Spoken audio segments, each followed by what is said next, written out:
You're listening to the Options Insider Radio Network. For more quality options programs, visit www.theoptionsinsider.com or search for Options Insider Radio Network in your podcast provider of choice. Listeners can also access all of our programming through our mobile app, available in iTunes and on Google Play.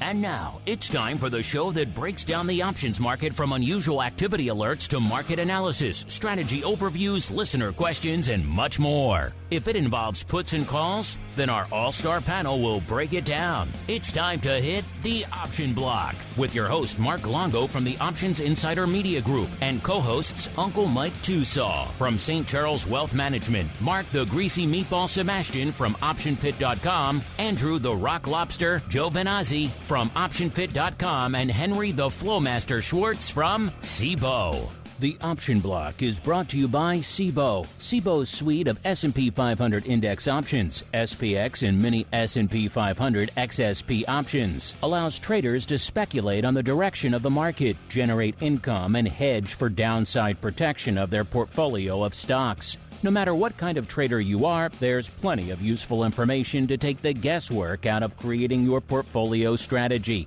and to help you make more educated moves in the market. Visit www.cboe.com/SPX today to learn more.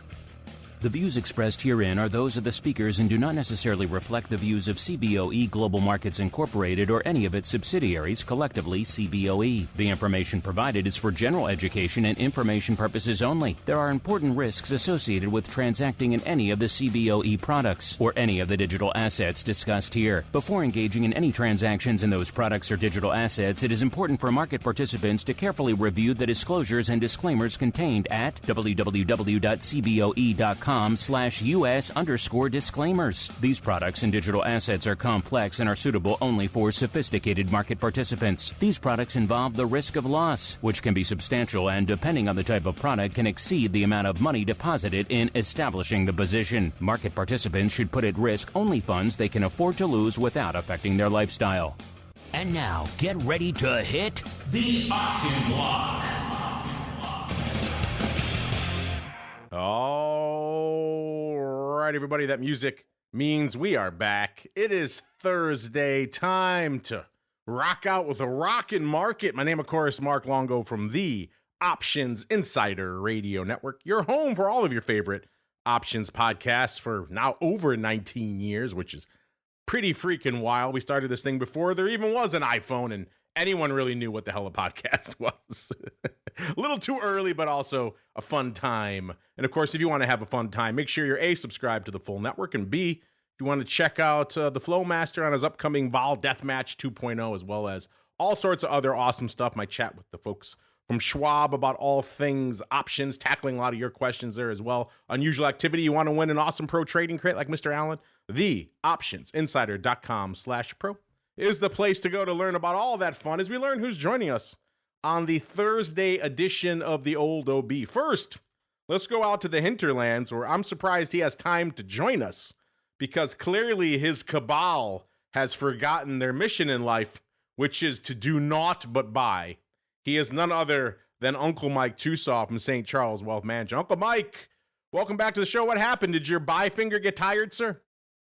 Well, I mean, the cabal has to have reason to buy, and then when the market's down, that's a reason to buy. So we got to do that.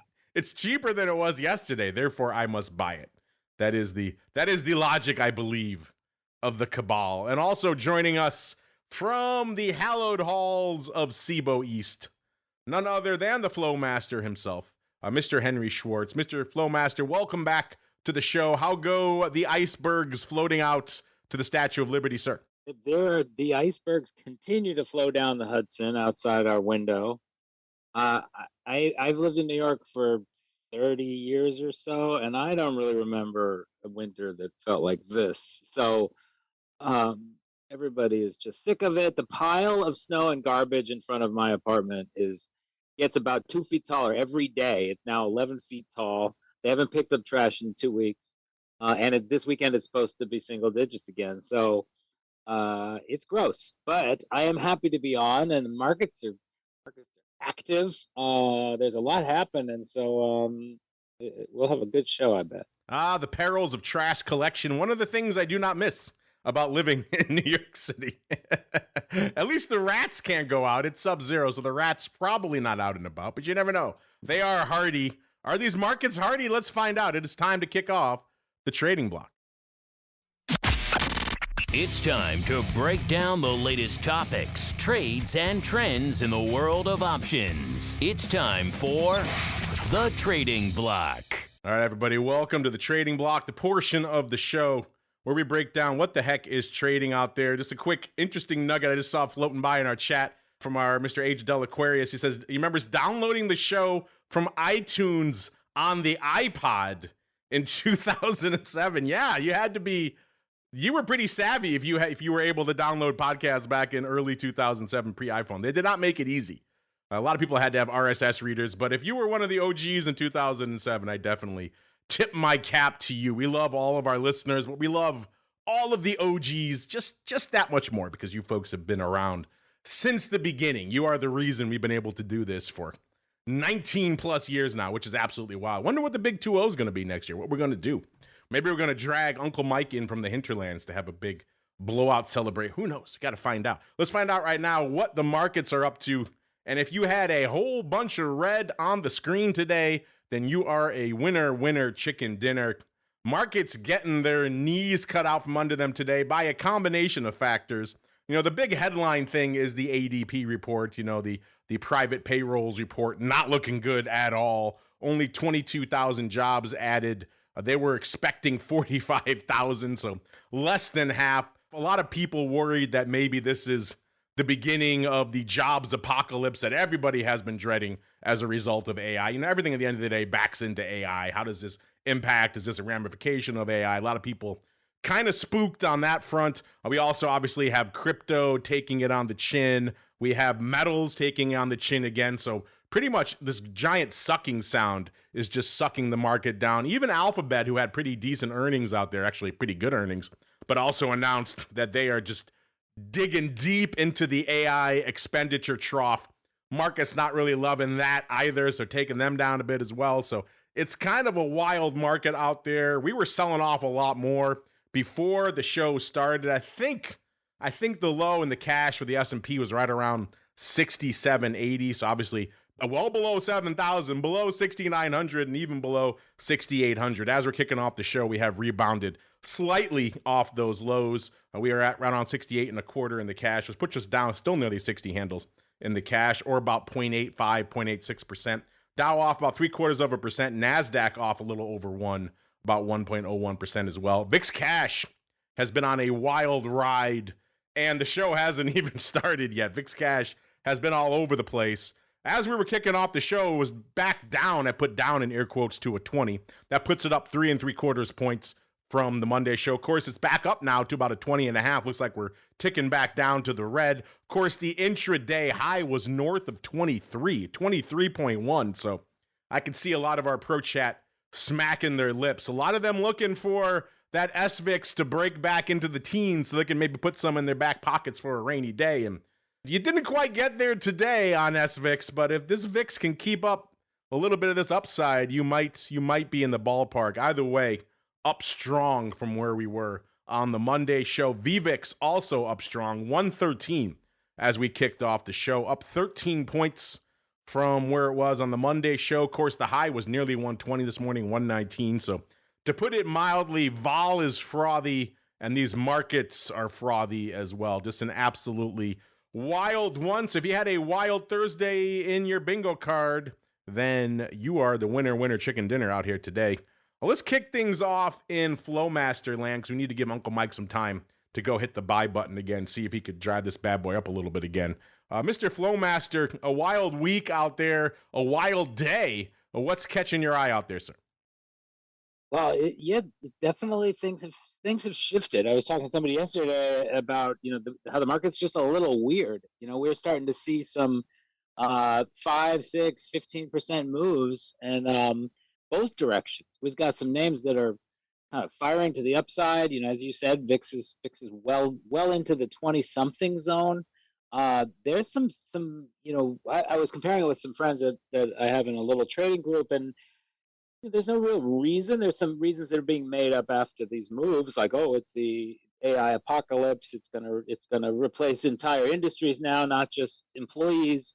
The truth is that the market's been on a tear, and I think it's just kind of time for a pullback. Year to date, we're looking at the S&P down about maybe 0.25%.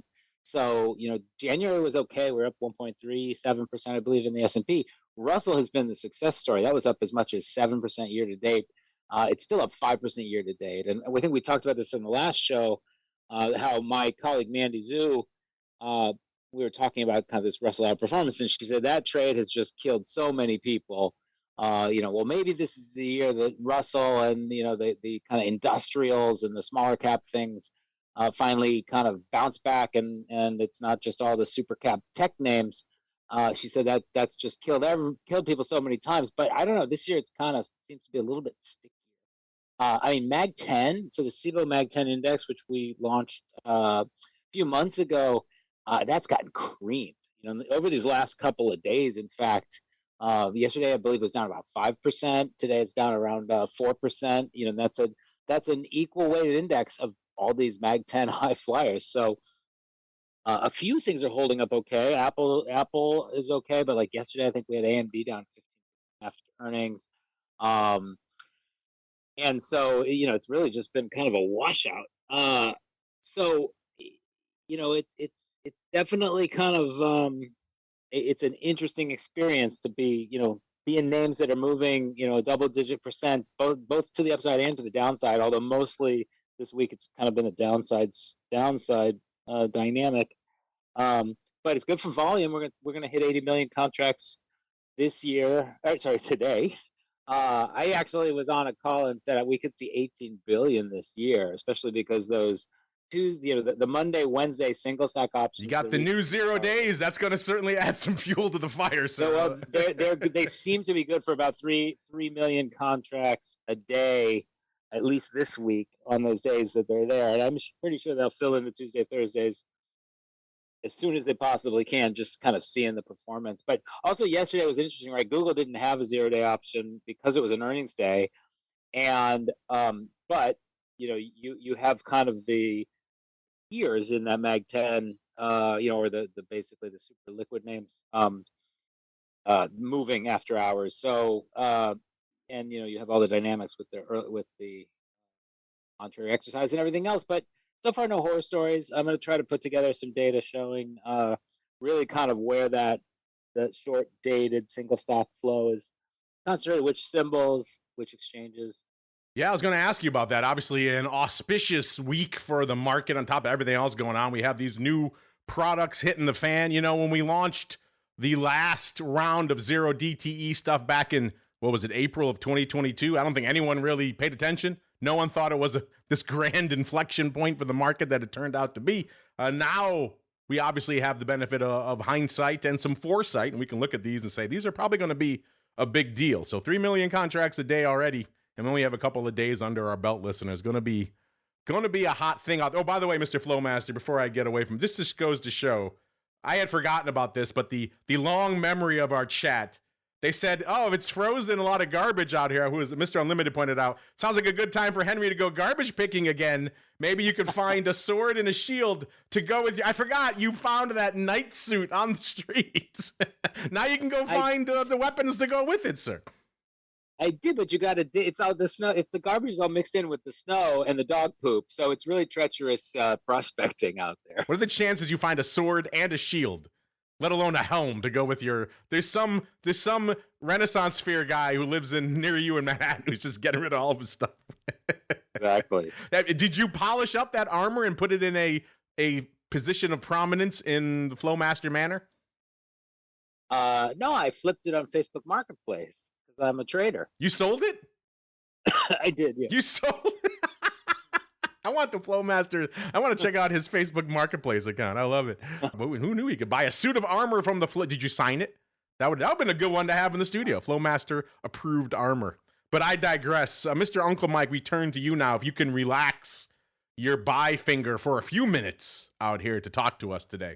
Mr. Uncle Mike, sir, kind of a wild week and a wild day. Certainly since the last time we chatted on Monday, things have been popping off. What has been lighting up your tape? Everything.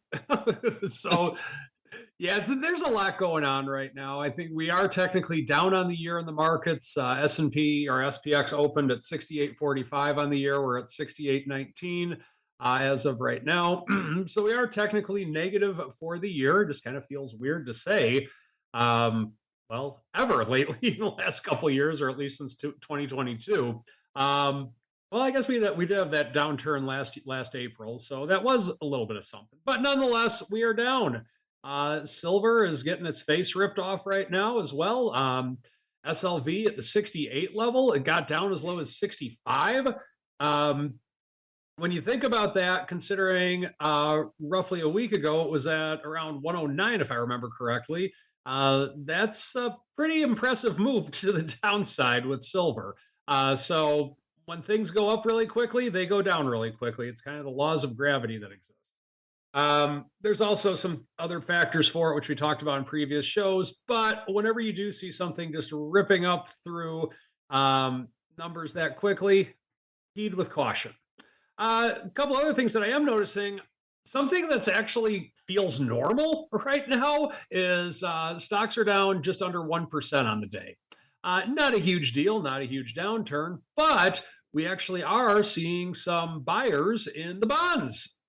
So we have, just looking at IEF, the ETF that tracks the 7 to 10 year treasuries, that's up just under 0.5% on the day. And then TLT, the ETF that tracks the 20 plus year treasuries, that's up over 0.9% on the day. So we are actually getting some rush to caution, so to speak, with people putting money into bonds on a down day like this.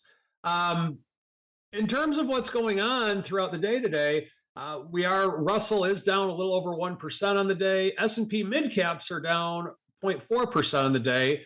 But this is really just, in looking at it, markets aren't going to go straight up forever. That's just the way it is. There's going to be pullbacks at times.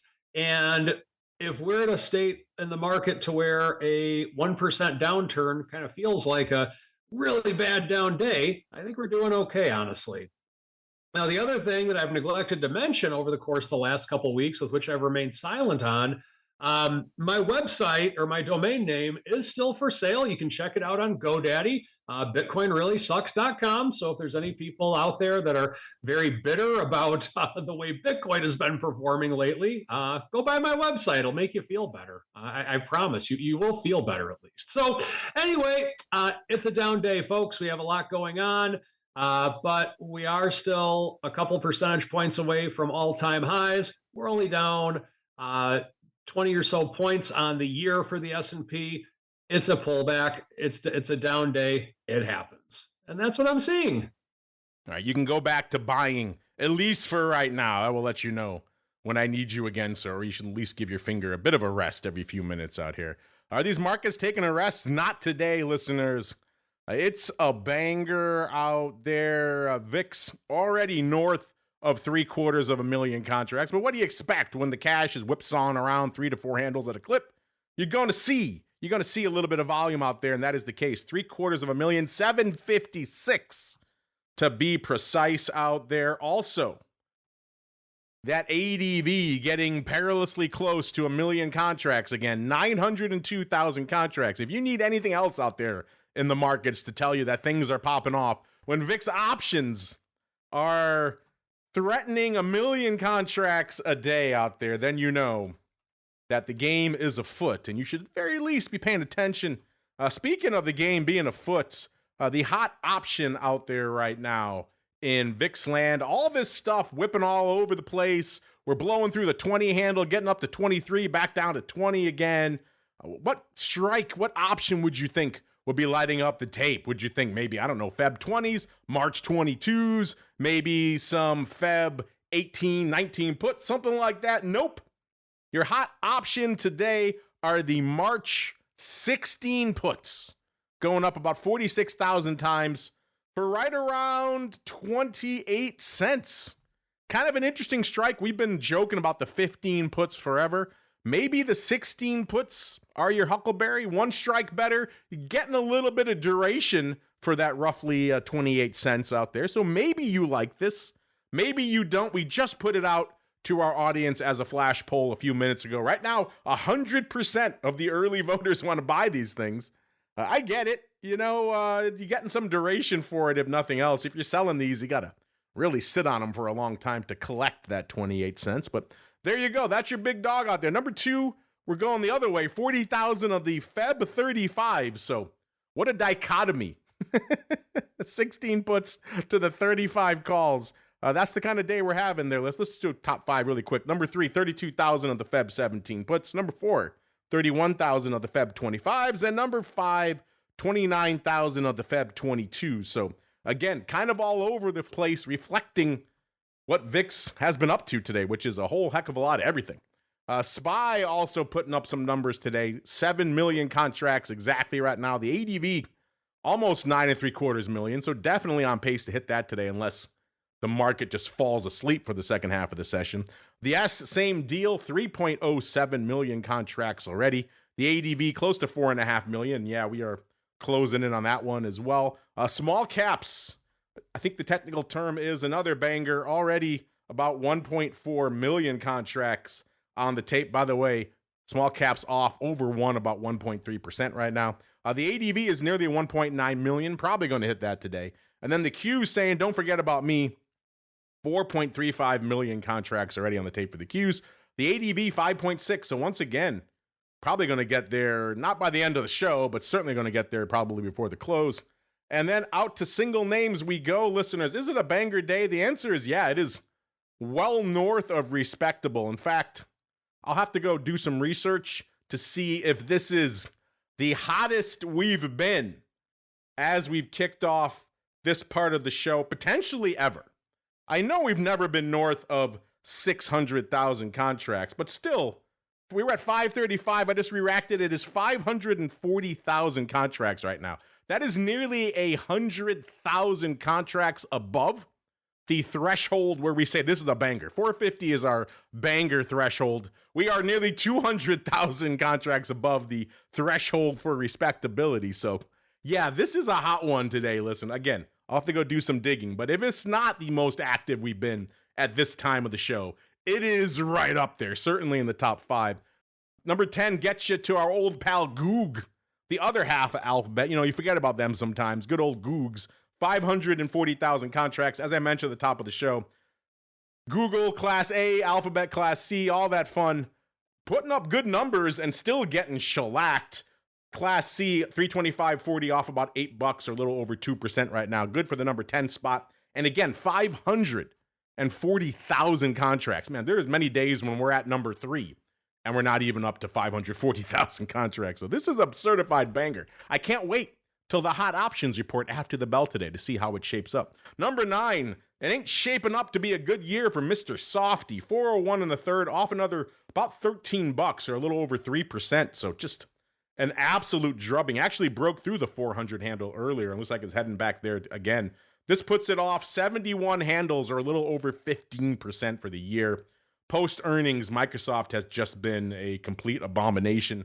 Number 9, 562 on the tape. All those people who swung for the upside in the pars, the 500s, I do feel for you because those were instant losers. And unlike the meta trade where you had quite the home run on your hands, now 700 strike looking a little bit distant. But that's a conversation for another day. Number 8, another one that's just having an absolute dumpster fire of the year. It's already done a lot of living this year, and the year is only a month old.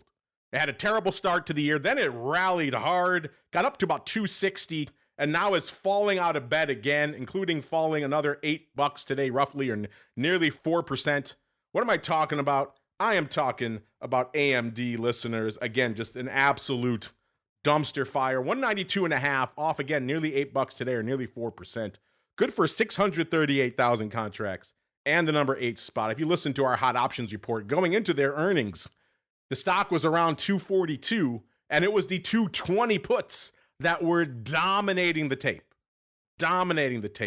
And they were paying, I think about $2.5, somewhere $2 1/3 for that. It seemed kind of rich, but In hindsight, obviously, it was the scoop of the century along with those 700s in Meta.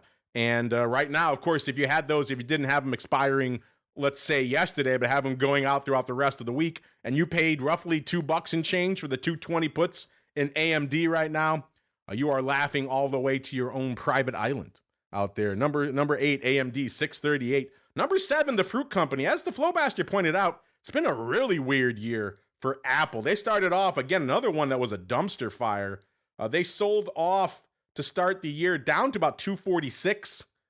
After that, they had banger earnings, kind of a delayed reaction to the earnings when we saw a lot of rallies this week when the rest of the tech market was getting shellacked. So Apple all of a sudden becoming a bit of a safe haven in the Mag 7, Mag 10, which is again kind of weird. And then giving some back again today, off 2.25 or about 0.8%, trading 274.25. Still almost 30 handles above that nadir that it got to, well, not that long ago on January 20th. So again, did a lot of living already, and the year's only a month old. Apple, number 7, 677. Number 6, the other half of the alphabet story, Class A, 324 even, off about $9 or 2.7%. Good for number 6, 732.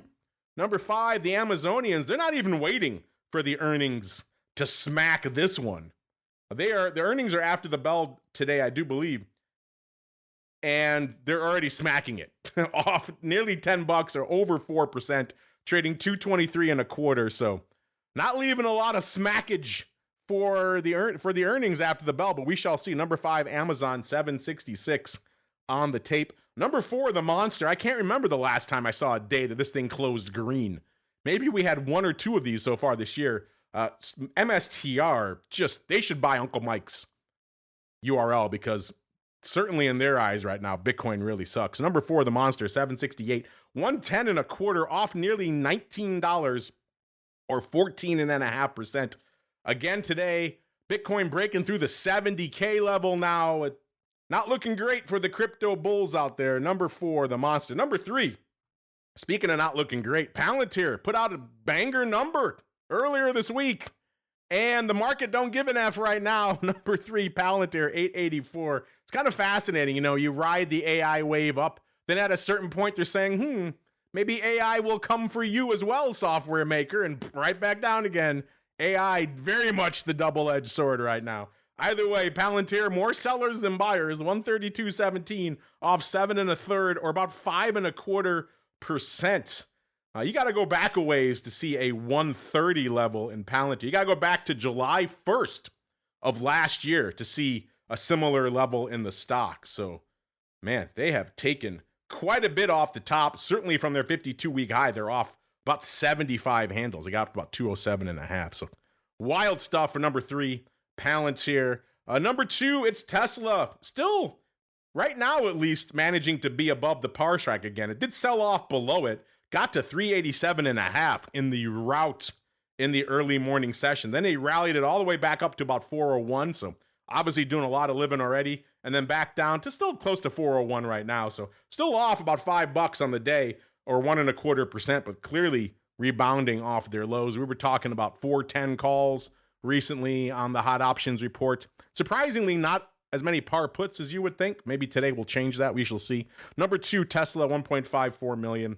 And then the big dog, still managing to be green, at least for right now. This is NVIDIA, 1.94 million contracts, trading 174.64, up about $0.50 or 0.25%.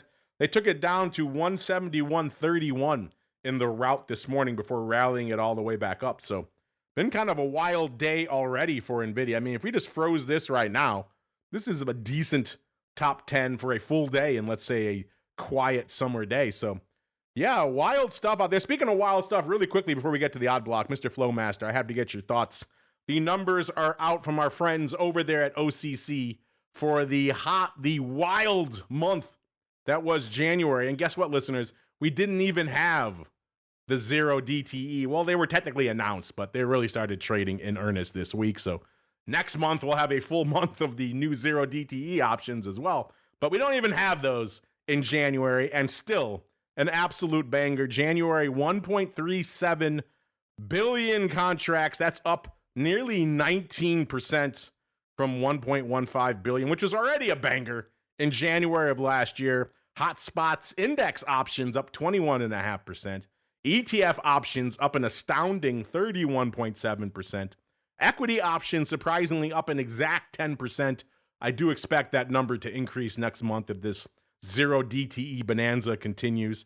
Even futures catching a lift, up 4.1%. So I guess it was just a bright spot across the board. What are your thoughts on these banger numbers for January, Mr. Flowmaster?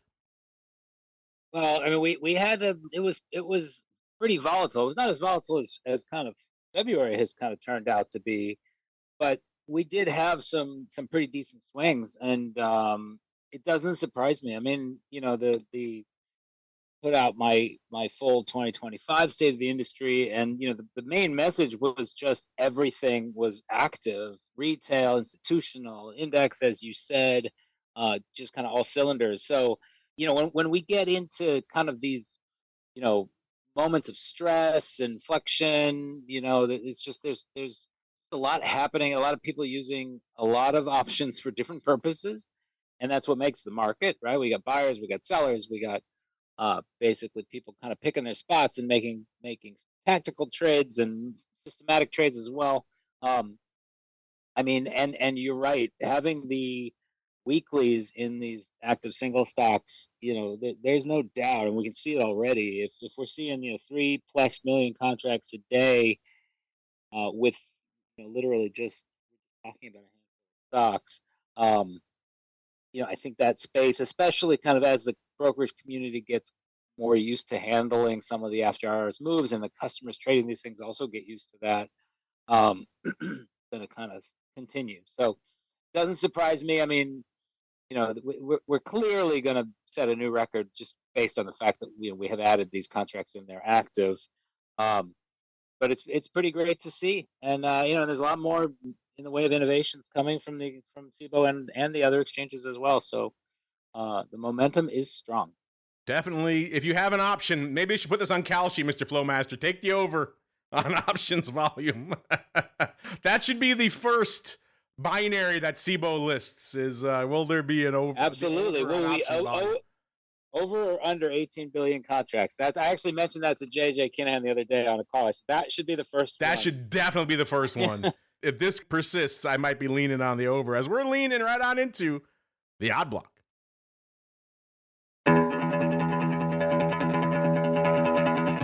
It's time to break down the most interesting, unusual, and downright questionable options activity that's been identified by theoptionsinsider.com. It's time for the Odd Block.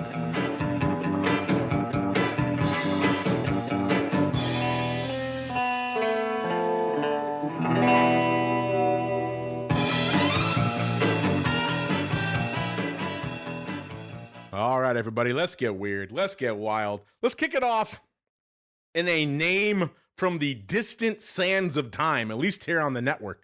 This is Novo Nordisk, ticker symbol NVO, trading $43.96, off 3.25 or nearly $7 today. We all heard the news. I know some of our pro members trade a lot of HIMS. HIMS undercutting that market yet again on the weight loss side, and they're feeling it in Novo Nordisk. But I saw this ticker, Mr. Flowmaster, and I thought, man, when's the last time we talked about I can't remember the last time we talked about Novo Nordisk. So I had to go look just for curiosity, Mr. Flowmaster. The last time we discussed this stock was September of 2019. The pandemic was still just a speculative dot in our eyes. The options market had not yet kicked into this 10+ billion contract a year mode. It was a different time entirely. And that was the last time we talked about Novo Nordisk. At the time, the stock was $50.32, and somebody bought a whole bunch of the OC 50 puts for $1.50. Fast forward to today, the stock is below that level, $43.88, and it's been a tumultuous year, I think, to put it mildly out here. This weight loss drug side has just been very volatile, and that's reflected in the stock. The stock is off nearly $42, or almost 50% on the year. The high was $93.80 that they hit back in February of last year. And then they sold off to their low, which I think they threatened their 52-week low today. Yeah, 43.08, and they got pretty close to it today. So just a wild time out here in Novo Nordisk. And Mr. Mr. Flowmaster, as you put it yourself, you spotted a bit of a fat one out here in Nova Nordis. What'd you find, sir? I did. So, you're right. Kind of the story on the stock, everybody's heard of it because they came out with Ozempic. And then there were a lot of kind of copycats and undercuts, and it has weighed on the stock. But today I was struck by one big trade. So what we see is at 12:37 New York time, when the stock was at 44.37, somebody swept a total of 19,000 of the Feb 51 calls. And sweep orders are basically the way that market participants use a smart router to basically lift liquidity across all 18 exchanges, or up to 18 exchanges. And in this case, they did touch all 18 exchanges. They started paying 37 cents. They finished, though, by paying 40 cents on 17,000 of them. So out of this 19,000 lot, they got the first 2,500 cheaper, and then they really paid up. And it actually kind of looked like a pretty ugly trade. The market was 32.37, and yes, it's a big trade, but paying 40 cents, you're basically adding 10% onto the option premium to get your fill. Now, that stock has lifted. It's at it's chopped around, but it was funny. Those calls traded as high as 40 cents, 41 cents. I got in and out of a couple contracts. Right now, they're showing 37.38 because the stock's back down a little bit. But somebody kind of seems to be picking a spot, and as you said, it's a little bit, you said dumpster fire, and in a way, that's what we kind of look like. That's what the capitulation is, right? When people are just selling everything, and I don't know if we're, as Mike said, fine. So market's down 1%, 1.5%, and people get very, very spooked. It's really not a huge move, right? It is a huge move over the last couple of years, because except for maybe April, when we kind of had that 13% move around Liberation Day, followed by an insane 9.5% bounce on a single day. 1.5%, 2%, it really is enough to kind of surprise people. So I think that it's important for people like us and our listeners to have the perspective and remember, like, yeah, you know what, every once in a while markets do move 3, 4, 5%, and it's not the end of the world. But I would be a little concerned when it feels like the end of the world, when we're only down a couple percent. Year to date, we're basically flat-ish to a little bit down after having a couple very strong positive years in a row. So this one, it's just a very clear, these calls are 16% on the money. They expire in 2 weeks, so it's a relatively short-dated trade. Might be worth, the thing is when we see all this kind of fear, and maybe VIX will get up to 24, 25, and you really do have to watch out for that upside rip as well, because it's when everybody just says, "Oh my God, I can't handle these losses anymore," and they just start dumping everything, that they then realize they're underinvested, and they turn around and the market starts to go up, and they panic the other way. So this one is just on the day. What do we have? A total of 124,000 calls in Novo Nordisk versus 45,000 puts. That call volume is twice as big as normal. Volatility is higher. Stock is not turned around. The stock's kind of going a little bit lower with the market, but I might consider a little bit of a long position, whether it's form of calls, stock, or maybe even a short put or a short put spread. I will admit, when you said you found a fat one out here, I did not expect upside calls. I thought somebody was scooping some puts for the downside. So 51's about 40 cents, listeners. Does that float your boat? Obviously, you got a little ways to go on the stock to get back there. No obvious catalysts here. Earnings aren't again until May 6th, so you're not getting earnings in this. So you need a little bit of a reversal of fortunes here in the stock by Feb expiration. Is that worth nearly 40 cents to you? I will leave it up to you folks as we keep rolling. This is an interesting one. This is a newcomer. I just did a little search while you were talking. I didn't think we had discussed. I mean, we have tangentially talked about it before, but never actually parsed flow in this name before. What am I talking about? I'm talking about Duolingo. Yeah, we've never actually talked about flow in this one in the past. A ticker symbol DUOL, DUOL, popping about 85 cents today, or trading 117, about 117.75. Kind of interesting on a day when AI is leading the markets in a rout that Duolingo would be popping, you would definitely think that a software-based educational type name would maybe have its future be a little bit uncertain in the era of rampant AI, and that is indeed the case. If you look at the 1-year history of this stock, I think to call it a dumpster fire is being charitable. It was almost $400 a year ago. Listen, to show you how much this thing has been cut off at the knees. Then it sold off, not in April, but in March of last year, down to about $275. Then they actually rallied it. They rallied it all the way up to almost $545 on May 14th of last year. So just think about that. Some poor fool came in on May 14th of last year and paid $545 for Duolingo. It is now 117 3/4. So you're off 70% from where it came in. And of course, from that level, my God, just what a complete annihilation on this stock. Again, software-based language education, you got to think with all the money they're spending on AI, it's just another market that is probably going to be annihilated unless they find some really unique competitive advantage they don't seem to have right now. But either way, let's get out to Mr. Flowmaster, sir. Just this stock has been annihilated. What did you spot out here today, sir?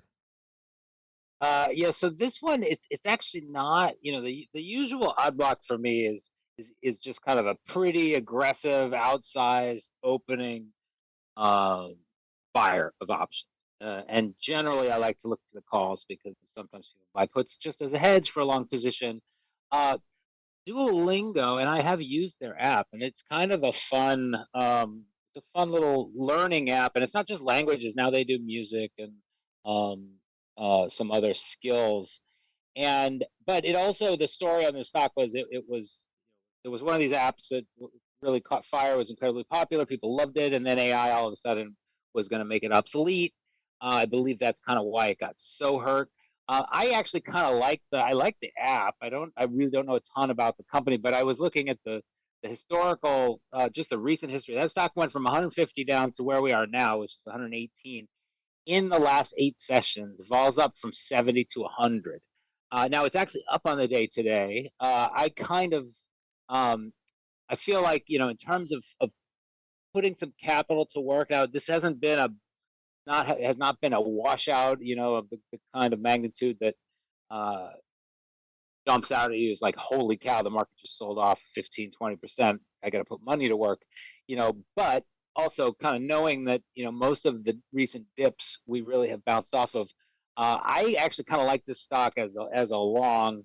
Now the vol's 100, so if you're going to do it in calls, you better do it as a call spread or something, so you're not really, choking on 100% implied vol, which, divided by 16, and you'll see how much, basically the stock's got to move 6% a day to break even on that kind of vol. Today it's only up 1%. So I would, if anything, I'd kind of consider maybe a decently wide call vertical out in March. They have earnings, I think, at the end of February. But I just kind of think I kind of like the name, and when we get into this kind of a market, we have a lot of names that are getting absolutely smacked. Like, Robinhood's another example, right? That's I'm long some of that stock. I'm long it from a nice low price. However, it got as high as 140 something, and it's back to 74 now. So I think it's been kind of swept up in the crypto crush that is happening. But anyway, Duolingo, I kind of like it, and for $117 stock, maybe something like the March 100 to 150 call spread or something like that, like 50 pointer, get that for like about $20. Just kind of hunt around and try to pick something where that risk reward makes some sense to your risk profile. But I think it's an interesting bullish on Duolingo is the Flowmaster. I might gonna be tough sledding ahead. And anyone can go to Chat GPT and say, teach me Spanish. It's going to be hard to charge for that, I would think, in the future. But we shall see. Perhaps you're on the Flowmaster side of that trade. Speaking of the Flowmaster trades, let's go out to one right now. Let's go back to the December 11th show, listeners. To a name we haven't really talked much outside of this one trade that the Flowmaster highlighted back last year. This is Sentinel One Inc. They are a cybersecurity company. Ticker symbol S. trading $13.14, off about half a buck or 3.5%. On the year, they're off nearly $11 or 45%. So they're not quite as bad as Duolingo, but again, software across the board just getting annihilated out here these days. And what did we talk about? Should I say the Flowmaster? What did he talk about? On the December 11th show, he talked about folks loving a lot of upside here in Sentinel-1. The stock had popped nearly $1. There were some comments coming out of some analysts, I believe. And so there was a flurry of upside call buying in this name. The stock was hanging out close to $15. It was actually between $14.96 and roughly $15.50 when these trades were going up. And we profiled a bunch of trades out there. The Jan 15s, paper bought those for 70 cents about 3,000 times when the stock was right around $15. They also got nearer dated. They bought the 15 halves expiring on the 12th in December nearly 1,000 times for 20 cents. Stock was 15.50 then, so they were at the money calls. They came back in, did almost 1,000 more of those for nearly 50 cents. 16 halves. They were trading all kinds of stuff out there. It was just an upside and very near dated call palooza. Well, fast forward to expiration on these, and it looks like most of them did not work out. On the January 12th expiration, the stock closed $14.64. So obviously well below that 15 strike. Actually, January 2nd, I take it back. These calls were all still open that they bought. So unfortunately, they dropped a little over 200 grand on the Jan calls. The 15 half calls that expired on the 12th, the stock went out at 15.09. Looks like those were mostly still open as well. So again, they're dropping money there as well. Not quite as much. They only spent between 20 and 45 cents, but you do anything a couple of thousand times and it's going to add up. So Mr. Flowmaster, it seems like folks were caught up in the moment on December 11th, and they had to have their near-dated upside in Sentinel-1, and then, unfortunately, they never really had an opportunity to get the heck out of Dodge, sir. What are your thoughts? Yeah, that one looks like it. They kind of had a moment there, right? When the comments came out, they might have been able to flip some things, but no, it looks like this thing just kind of sucked pretty quickly and consistently for the duration, and really has continued to struggle. And I don't know, I guess I would kind of use it as an example of, like, trying to jump into position because you read some news or you see something. You have to remember you're not the first person to see or make this decision. And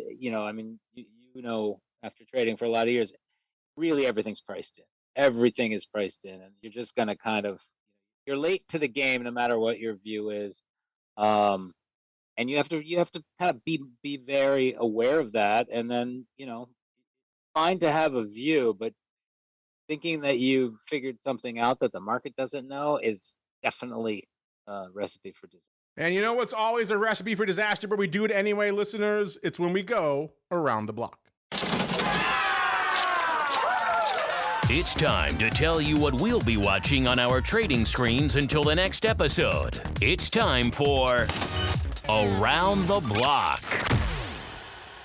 All right, welcome to Around the Block. And Uncle Mike, I left you alone for most of the show just to let you exercise that buy button. And I don't know what you were doing. Maybe you did a little Texas hedging. Maybe you were selling, because turns out the red is deepening as we're coming into the end of the show. S&P off about 1.2%, NASDAQ off about 1.4%, Dow off about 1.15%, and VIX cash back at or about that 21 level right now, so rallying about a full point since we kicked off the show. So at least for right now, the sell-off intensifying again. Is this yet another head fake, or is this the trajectory for the second half of the session? I guess we shall find out. We will start with you, Mr. Uncle Mike, sir, because I have to say I'm deeply disappointed in your buying action. What do you have to say for yourself, A? And then B, what are you keeping an eye on until the Monday trivia battle, sir? Well, how do you know I didn't just become bearish? You did say the other day you were rotating out of large caps, and you were also done with metals. And what else did you say? You were out of the 10 years? So I was like, who is this person? Yeah, it's crazy times, to say the least. You're all in. You have nothing but puts in all your client portfolios now. just straight up bearish across the boards. Yeah, no, I don't. Yeah, I mean, I think that we just need to keep an eye on this in terms of where we are. We're not even down 1% on the year, and it's February. It's still very early. It's like when if you're coaching or playing in a football game, the other team scores first 7-0. And then, in fact, in honor of the 40th anniversary of the Bears Patriots Super Bowl, I'll bring this up. The Bears beat the Patriots 46-10 in that Super Bowl for all of our Bear fans out there. But the Patriots scored first. And so they were actually up 3-0 for a little while. And then the Bears kind of changed things. Now, in this case, the Bears, get it, the Bears in the market have scored first this year, but we'll see if the Bulls can come around. So it's early, continuing to watch stuff, and yeah, that's what I'm watching. Mr. Flowmaster, seems like the sell-off is intensifying as you're busy loading up on Duolingo. What is catching your eye for the coming week, sir? Well, we still have a few more earnings. And I guess I'll be looking for a little bit more panic. I was looking at our VIX decomposition model, which my colleague Ed Tom worked up, and we have an intraday version that kind of shows us basically which portions of the SPX option curve at that 30-day level are contributing to the move that we see today, which is up almost 2.5 points. What's a little interesting, and we basically just divided into segments like the at the money zone, how much is from a parallel shift, a sliding skew versus a fixed skew. But we also look at the far out of the money calls and puts and the kind of the meteor calls and puts. And interestingly, today we almost 0.75 in that 2.5 point rise is coming from far upside calls lifting. So I'm actually digging into that a little bit because occasionally you got to be careful. It's not just that they're widening out and they're widening out kind of, they can only kind of go so low on the bid and the offer can rise up. That actually is exactly what we saw in August. But when this happened during kind of the Liberation Day sell-off, we ripped higher. So I'm going to be kind of trying to take that apart a little bit and try to figure out if what the prices are really doing. But, I think that, moves like this where you've got a lot of names, that we're just talking about that might be down 40, 50% from their highs, maybe more, like in Duolingo. It's a good time to pick some spots. And, there's no guarantees that things are going to bounce. But you do have to think about it as like, well, you're certainly getting a lot better price than what somebody paid for Duolingo about 10 months ago. So, that's it. I am going to be looking to kind of put a little bit more money into the market, kind of my spots. I have to admit, I did not have you coming in here talking up Duolingo today on my bingo card. That's why you always are full of surprises, Mr. Flowmaster. That is going to do it for us on the network. Not on the network today. That's going to do it for us on the option block today. Not going to do it for us on the network. How dare I truncate what is coming up next, because I know a lot of you are waiting to hear from our good buddy Dan the Man Gramza. He will be weighing in on, guess what, silver, probably some equities, and then probably who knows what else. You folks can ask. He'll weigh in on all of it. Maybe some crypto. Maybe look Uncle Mike to join. It'll be a crypto party. Either way, look forward to that. Dan the Man Gramza coming up at the usual bat time for TWIFO after this show. But before we get there, around the horn we go. Mr. Flowmaster, if folks want to kick the tires and light the fires on all the new cool stuff popping off over there in Cboe land, where should they go? What should they do? You can always head on over to Cboe.com/RMA. That's our data and platforms. And just Cboe.com is easy to find some of the work we have on the new products like the Mag 10 index options and our Bitcoin index options as well. Yes, that Bitcoin's gotten annihilated, but if you had some puts in the CBTX or the MBTX index, which is made up of Bitcoin ETFs, you would have had a hedge. So that is hindsight for sure, but that product does exist and it's worth taking a look at. And when are we going to see these much ballyhooed binaries coming out of JJ and the team over there at Cboe? Anything on the docket, sir? I know they are shooting for second quarter, so a few months. Oh, I'm with you. It's got to be an over-under on volume to kick things off. That is the most meta thing in the world. It's like when I was first able to trade options on the Cboe. It was extremely meta. That would be a very meta thing as well. Check them out for yourselves, listeners. You want to check out all this stuff and a whole bunch more, you know where to go. Cboe.com, the place to go to kick the tires and light the fires. And if you want to see, of course, the Flowmaster and his team's goodies /RMA is the place to go to kick the tires and light the fires. And Mr. Uncle Mike, where should folks go if they want to kick the tires on perhaps a deep discount on a URL? For sure. Go to stcharleswealth.com.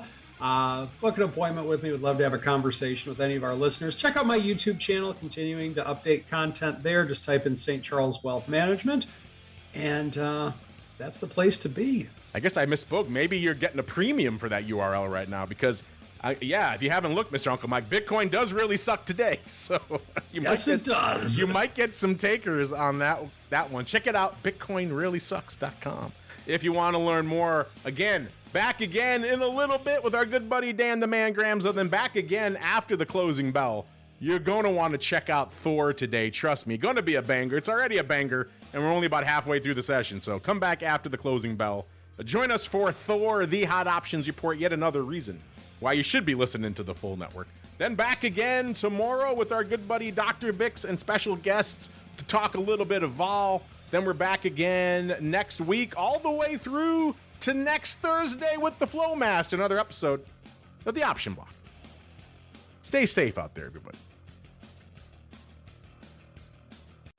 The Option Block is brought to you by Cboe. Cboe's suite of S&P 500 index options, SPX and mini S&P 500 XSP options, allows traders to speculate on the direction of the market, generate income, and hedge for downside protection of their portfolio of stocks. No matter what kind of trader you are, there's plenty of useful information to take the guesswork out of creating your portfolio strategy and to help you make more educated moves in the market. Visit www.cboe.com/SPX today to learn more.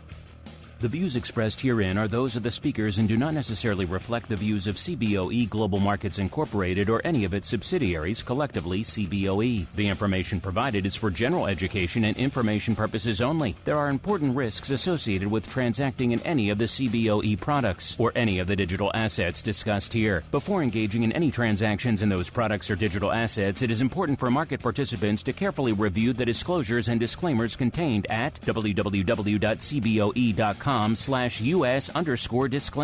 These products and digital assets are complex and are suitable only for sophisticated market participants. These products involve the risk of loss, which can be substantial and, depending on the type of product, can exceed the amount of money deposited in establishing the position. Market participants should put at risk only funds they can afford to lose without affecting their lifestyle. You're listening to the Options Insider Radio Network. For more quality options programs, visit www.theoptionsinsider.com or search for Options Insider Radio Network in your podcast provider of choice. Listeners can also access all of our programming through our mobile app, available in iTunes and on Google Play.